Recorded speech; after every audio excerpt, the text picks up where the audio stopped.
shortly you will hear an address by His Excellency Aleksandar Vučić, President of the Republic of Serbia. I request protocol to escort His Excellency and invite him to address the Assembly.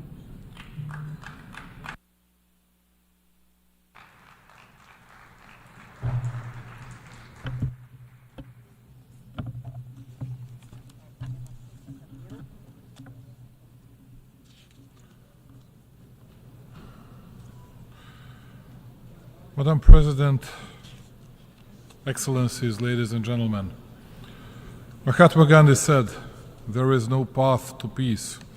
Peace is the path."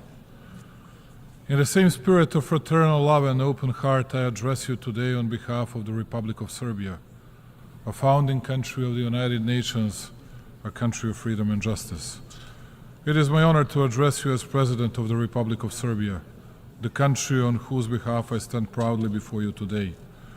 A country that, despite the current global challenges, consistently perseveres in defending the principles of the Charter of the United Nations and international law, and that, through its activities and principled policy, strongly advocates the idea that is the main topic of this year's session.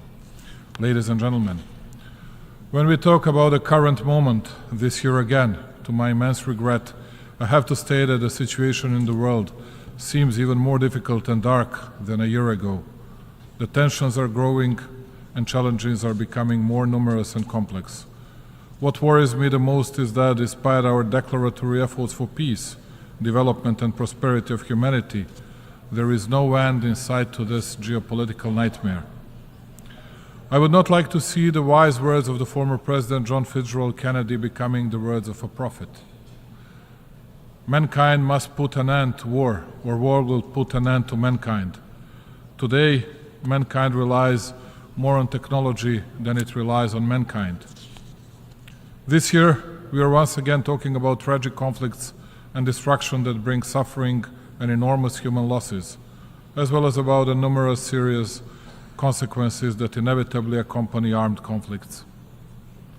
The Republic of Serbia and the Serbian people deeply sympathize and share the grief for all the lives lost in the conflicts happening around the world, including the tragic events in the Middle East and Ukraine. It is unforgivable that today, in the 21st century, we are talking about gruesome figures related to children who have died in conflicts. It seems absolutely incredible, but the world is on the verge of nuclear disaster and nuclear holocaust. In a desire to win and destroy the other one, step by step, we were getting closer to the verge of precipice, and eventually we got there. We live in a world where no one listens to anyone. There are only our arguments and our truth, while the other ones must disappear because they always endanger our or universally false values. We need to talk, even when we disagree. We need to restore the eroded credibility and authority of the United Nations. And I need to say, that's why Serbia will strongly support bigger presence of African country in the United Nations Security Council, and we believe that bigger African presence will mean a lot for the world's peace. We need to stop the practice of double standards being applied to restore faith in international law and the principles we all agreed on long ago. We must restore faith in peace, the only path that has no alternative.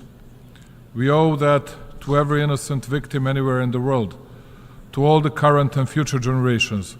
The future of the world in the next 5 or 25 years is a matter of our choice, but it is also our responsibility. All of us that have gathered here from all over the world did that for, we'd say, noble, but first and foremost for selfish reasons. Almost always the leaders from all and even the most powerful countries speak in front of you, allegedly addressing you, but actually addressing only their public and not caring substantially for the real concerns of the world today. I'm not very much different. But today I will not present to you only Serbia, the founder of the United Nations, its successes, its high growth rate, because I have and I will have the opportunity to brag about the results we have achieved in my country. And by the way, I know that all of you here are not very much interested in the respective. Today, I will speak about how the collapse of the modern world had started, about when and how the UN Charter was discredited, and when we stopped believing in law and started appeasing the force. I will explain it to you on the example of my country, to me the most beautiful country in the world, Serbia, how it was being destroyed and trampled on, and how today, because of its tenacity and freedom-loving tradition, it is a small stone in the shoe of the big and powerful ones.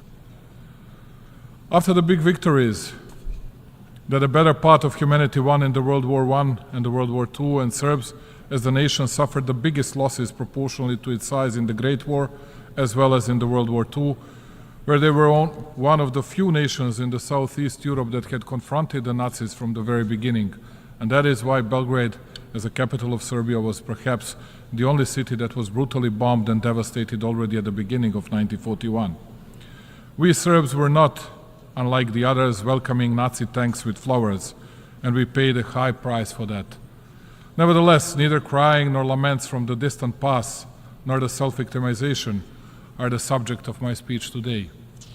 I would like to warn you, dear friends, of what had happened to Serbia, a precedent that is being used and abused in different parts of the world.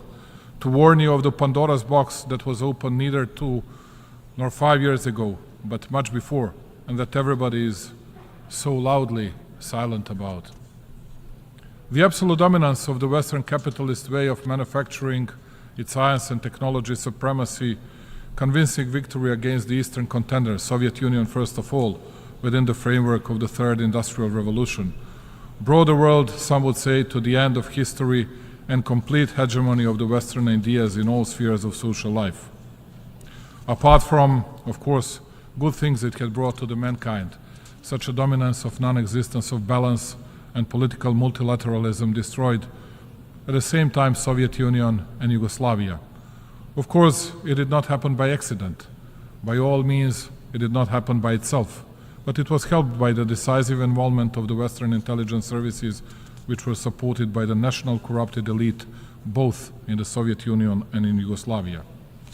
Why am I mentioning all this? Because even today we heard from many that by attacking Ukraine, Pandora's box was opened. The undermining of international law took place, that it was the precedent not witnessed by Europe since the World War II. This is the utter untruth. Just to make things clear, Serbia supports the UN Charter, territorial integrity of Ukraine, and we did not question it for a moment, nor shall we. However, when the big leaders speak vigorously and ardently here about the need for Ukrainian freedom, about the observance of the UN and its Charter resolutions, I ask myself, why don't they observe the UN Charter and Resolution 1244 when it comes to the territorial integrity of Serbia, which in the strike of their own power in moments when they thought that they would violate the norms of international law the way they wanted, to the extent they wanted and so long as they wanted, because they had finally won against all the opponents, so it was possible for them to spill the rage upon one small nation and to relentlessly rush towards violation of all norms and regulations, not even trying to provide some explanations. That is why in 1999, here at the United Nations, they had tried to pass the decision on the attack and aggression against Serbia. And since the consent had not been reached, they had nevertheless taken the decision to attack, to bomb Serbia and commit aggression, because at that time they couldn't care less about the UN Charter, its resolutions and international law. They were uncontested power that did not ask anyone about anything, and they thought it would go on like that for hundreds of years. It was by accident that we, citizens of Serbia, were the ones who paid a high price. It could have been anybody else. Thereby it does not even occur to me to say that we were angels and that there was no our responsibility in all that. But substantially, the destiny of one small nation with no right and justice applied was decided by the big and mighty Western powers. It is interesting that first they helped tear apart the big Yugoslavia along the lines of internal communist borders. Interestingly, Once they were finished with that, we thought it was the end, but there was no end. That is when they started with tearing Serbia independent, democratic, and internationally recognized country, member of the UN and the OSCE, and only Serbia. And today, please pay attention to it. They speak passionately about defense of alleged sovereignty of the states from secession and separatism until the next opportunity, when secession and separatism will be justified by the alleged humanitarian disasters and everything else that they will never accept as an argument in some other cases. And to give you the last example, dear representatives of the countries and nations worldwide, in this paper that I am holding in my hand, it is written that except for the forces under the control of the United Nations, in this moment those are KFOR, NATO forces, with which we have fair cooperation, no one can have armed forces in the territory of Kosovo and Metohija, which is in adherence with the Resolution 1244, part of Serbia. And those who committed the aggression against Serbia, who tried to separate a part of its territory, still try, convincing us that it is the only democratic and reasonable solution to secede Kosovo and Metohija from Serbia, and they have been providing arms on a daily basis to that what is today called the so-called Kosovo security forces, and what will already tomorrow become armed forces of Albanians in the territory of Serbia. And when we ask them, in accordance to which international document you do that? Because all that is the attempt to provoke a war, violation of the UN norms, and then, like a fig leaf, you get the stupidest possible answer in the world. Well, we do not accept the UN Charter and the UN resolution because for us the situation is changed, because we recognize the independence of Kosovo 15 years ago. And what is their message to us, my dear friends? Their message is, we are the power, we are God, we don't care about United Nations, the law of the United Nations and UN resolution. We can do whatever we want, the way we want, and as long as we want. And now I'm asking you, dear friends, dear representatives, not the ones of obedient and satellite puppet countries, but you freedom-loving nations and countries, what we as a small country can do. How can we fight? Because everybody in the world speaks about Ukraine, no one dares to speak about Serbia. And even if they do, they say how we will start the war in the Balkans upon the Russian order. And they have been lying all the time for more than 2.5 years. We are neither servants of Russia nor the United States of America. We have our own politics and our own interests. And that is why I want to ask you something and tell you that the only hope, not only for my country, which I love more than anything in the world, but also for your countries, to understand well the mechanisms of lies, the mechanisms of fraud in international relations, and to try to gather here in the most important organization, to try to change it, to try to respect it, because it is the only way to preserve peace. This way, the world is on the verge of disaster, and everyone is allegedly defending principles. No one admits any mistakes, and it is clear to everybody that there are no principles anywhere, nor anybody has them. Neither ones nor the others. Only the small ones that have nowhere else to go, and the principles are the only thing they can grasp. And the only thing that has left to the big ones, once they have crushed all the small ones, is to eat each other. And when the bite is no longer so easy and small, it is then that they remember the principles and accuse the others for violating those same principles. A representative of my country, Vladislav Jovanovic, exceptional Serbian diplomat, very respected one, on that 24th of March 1999, when the aggression against Serbia started in the Security Council of the United Nations, on behalf of the government of the then Federal Republic of Yugoslavia, made an urgent appeal to all countries to categorically oppose to aggression against our country. And just hear his words 25 years after. If the aggression is not stopped, the precedent of such unpunished aggression will sooner or later lead to aggression against a number of other smaller and medium-sized countries. The real question is, which country is next? You could have heard today several proposals which country would be the next. Let me quote this time the Nobel Prize winner and the former President of the United States, Barack Obama. He said, "Peace is not merely the absence of visible conflict. It is the presence of justice, freedom, and opportunity for everyone."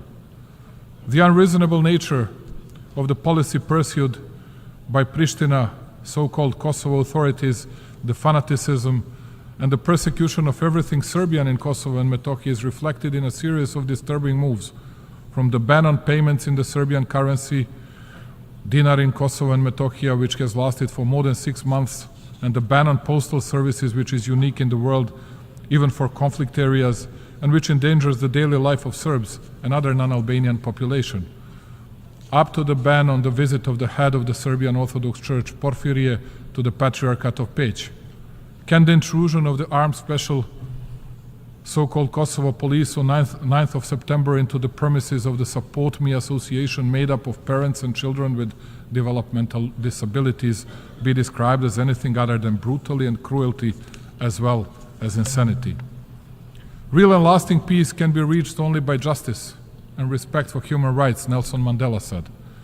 And how can there be peace in Kosovo if the legal order and fundamental rights of one entire nation are being systematically undermined? After everything the aforesaid, the key question today is, what is the path for Serbia and how can we resolve this situation? First and foremost, Serbia is on its European path and it sincerely wants to be a part of the European Union. Serbia's economy is the most successful economy today in the entire Western Balkans region. But even today, the very same EU we strive to makes it clear to us through the statement of its spokesperson, Peter Stano, that it does not observe principles based on the UN Charter, and not even the decisions of their own European Council by supporting the independence of the so-called Kosovo, because that is the interest of the biggest and most powerful ones in the European continent. Serbia is a small country which cannot compete with the big powers, and we are fully aware of that.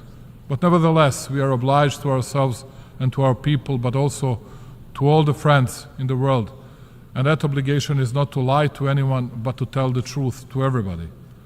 Since all these big ones are interested neither in law nor in truth, there is nothing left to small but proud Serbia, but to be dedicated and committed to its economic progress, accelerated growth, new technologies and innovation, to look towards the future and to wait for the moment when the principles of international law observance will be brought back to the world's political stage. We will remain committed to the dialogue with Pristina and under the auspices of the EU, and we will fight to preserve peace. There is only one thing that we will never give to anyone, that is freedom and independence of Serbia.